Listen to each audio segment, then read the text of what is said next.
Mengelola kelas yang efektif yang akan dijelaskan oleh tim kami. Assalamualaikum warahmatullahi wabarakatuh. Halo teman-teman semua, kali ini kita akan membahas tentang pengelolaan kelas yang efektif. Sebelum masuk ke materi utama, kita perlu mengetahui tentang apa sih manajemen kelas itu. Sekarang coba kita artikan dari masing-masing kalimat antara manajemen dan kelas.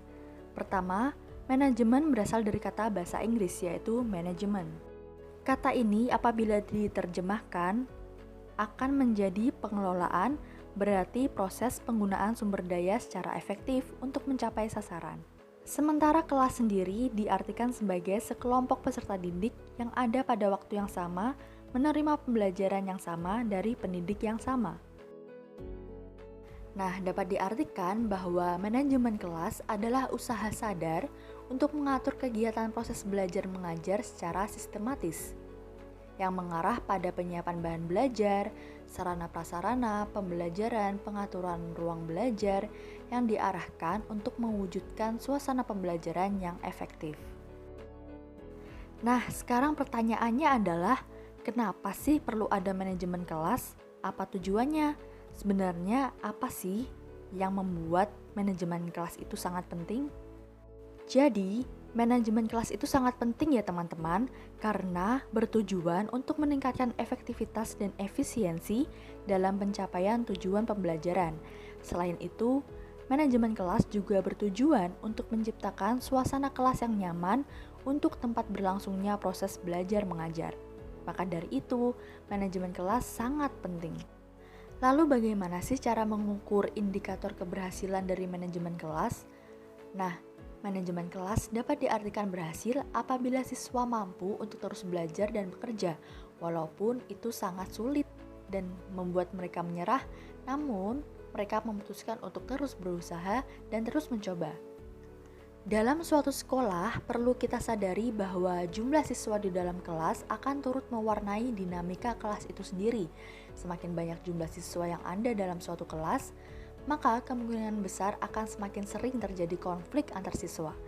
Sebaliknya, semakin sedikit jumlah siswa dalam suatu kelas, maka kecenderungan terjadi konflik juga akan semakin kecil. Oleh karena itu, agar manajemen kelas dapat diterapkan dengan baik, penting bagi para guru untuk dapat memahami beberapa prinsip dasar tentang manajemen kelas. Prinsip-prinsip ini sangat dibutuhkan guna memperkecil timbulnya masalah atas gangguan dalam mengelola atau memanajemen kelas. Beberapa prinsip antara lain sebagai berikut. Pada prinsip yang pertama, guru harus mampu memiliki sikap hangat dan antusias. Adapun beberapa hal yang dapat dilakukan oleh guru yakni bertanya tentang kabar siswa. Kemudian, untuk masalah antusias, kita dapat memberikan pujian kepada siswa, selalu berusaha untuk membantu siswa, atau melakukan prinsip yang kedua, guru harus mampu memberikan tantangan. Langkah yang dapat dilakukan oleh guru antara lain mengadakan kuis, seperti membuat teka-teki yang bahan-bahannya diambil dari mata pelajaran, atau ajaklah siswa untuk belajar di luar kelas sebagai sarana untuk refreshing. Yang ketiga, guru harus bersikap luas, di mana guru harus memperlakukan siswa layaknya saudara atau anak sendiri. Sebagai seorang saudara, tentu kita tidak canggung apabila hendak meminta bantuan atau diminta bantuan oleh mereka. Lalu prinsip yang keempat, guru harus mampu memberikan motivasi, di mana guru harus selalu mengingatkan siswa-siswanya untuk tujuan dan cita-cita belajarnya, serta kemukakan apa saja sih hal-hal yang dapat merusak cita-cita itu.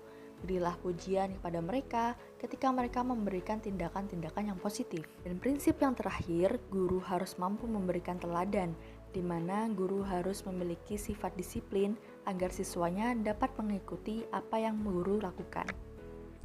Pendekatan manajemen kelas itu ada beberapa atau dibagi menjadi beberapa bagian. Yang pertama yaitu pendekatan kekuasaan, pendekatan ancaman, pendekatan kebebasan, pendekatan resep, pendekatan tingkah laku, pendekatan suasana emosi, pendekatan hubungan sosial, pendekatan elektikan, pendekatan pluralistik. Komponen-komponen manajemen kelas. Yang pertama yaitu preventif. Dimulai dari sikap tanggap, memandang seksama, gerak mendekati, memberi pernyataan, memberi reaksi terhadap gangguan, dan ketaacuhan. Yang kedua yaitu membagi perhatian, baik berupa visual maupun verbal. Yang ketiga yaitu pemusatan perhatian kelompok, yaitu seperti memberi tanda, pertanggungjawaban, pengarahan dan petunjuk yang jelas, penguatan, penghentian, dan kelancaran. Yang keempat yaitu belajar optimal, yang terdiri dari modifikasi tingkah laku, pendekatan masalah, dan memecahkan masalah. Selanjutnya adalah cara mengembangkan kelas yang efektif. Peranan seorang guru dalam mengelola kelas akan sangat berpengaruh terhadap keefektifan pembelajaran di kelas. Mengapa perlu mengelola kelas dengan baik? Mengelola kelas berarti mengkondisikan kelas untuk menciptakan pembelajaran yang efektif dan efisien. Bagaimana sih ciri-ciri pembelajaran yang efektif itu? Nah, ciri pembelajaran yang efektif adalah 1. Proses belajar menyenangkan dan tidak monoton. 2. Siswa dapat merasakan manfaat dari materi yang telah dipelajarinya. Lalu, apa saja strategi mengembangkan kelas yang efektif? Di antaranya, 1. Mengajar dengan seni dan keterampilan guru. Nah, mengajar itu adalah sebuah seni. Seorang guru dalam mengajar memerlukan sentuhan nilai seni dan keterampilan. Oleh karena itu, tidak salah jika guru dikatakan sebagai seniman pembelajaran. Seni mengelola kelas meliputi berbagai cara dan gaya guru saat berbicara ketika mengajar. Termasuk di dalamnya gerak-gerik anggota tubuh guru yang akan menarik perhatian siswa saat menerima pelajaran. Dan juga intonasi sewaktu berbicara sangat menentukan kejelasan materi yang disampaikan oleh guru. Strategi yang kedua adalah guru membuat perencanaan. Guru di sini berperan sebagai desainer pembelajaran. Pembelajaran itu sudah dirancang sebelumnya. Dengan adanya perencanaan ini, guru sudah memiliki bayangan apa saja pembelajaran yang akan disampaikan hari ini dan dapat memperkirakan kira-kira apa saja masalah yang akan terjadi dalam kelas. Rancangan itu dapat berupa persiapan tertulis sebagai panduan guru dalam melaksanakan kegiatan pembelajaran. Waktu pembelajaran sesuai dengan skenario pembelajaran dari menit awal sampai menit akhir.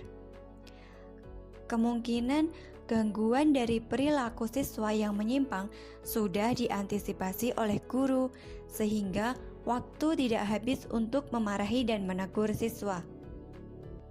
Strategi yang ketiga adalah mengatasi masalah belajar siswa. Guru sebagai pelaksana pembelajaran perlu memusatkan segenap perhatiannya kepada proses pembelajaran yang terjadi. Proses pembelajaran yang diharapkan yaitu yang efektif dan efisien. Salah satu bentuk perhatian guru adalah persiapan pembelajaran yang matang, baik secara administratif maupun sikap mental guru. Jadi, sebelum guru terjun ke dalam kelas, sebelum menghadapi para siswa, sebaiknya guru tersebut sudah mempersiapkan materinya dengan matang. Kemudian, buat kesepakatan peraturan dengan siswa agar lebih disiplin saat belajar. Coba untuk membuat reward dan punishment seperti penggunaan bintang hitam dan bintang kuning. Untuk siswa yang melanggar diberikan bintang hitam, Dan untuk siswa yang taat, mengikuti aturan, aktif, diberikan bintang kuning, serta berikan hukuman dan penghargaan berdasarkan kesepakatan kelas. Strategi yang keempat adalah menciptakan suasana kelas supaya lebih menyenangkan. Suasana kelas yang menyenangkan sangat mempengaruhi dinamika proses belajar mengajar. Siswa perlu distimulus agar kegairahan dan situasi pembelajaran bisa efektif. Juga, guru harus kreatif untuk membuat hiburan seperti membuat ice breaking. Dengan adanya ice breaking, siswa akan mudah dikondisikan dan tidak cepat merasa bosan dalam belajar.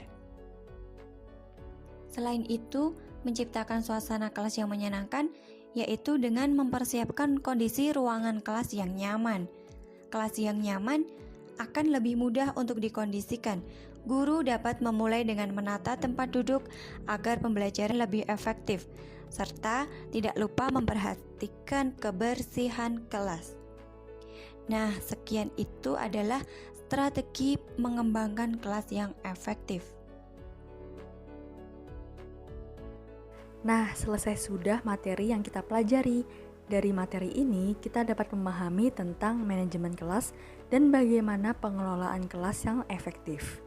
Semoga bermanfaat dan sampai jumpa. Wassalamualaikum warahmatullahi wabarakatuh.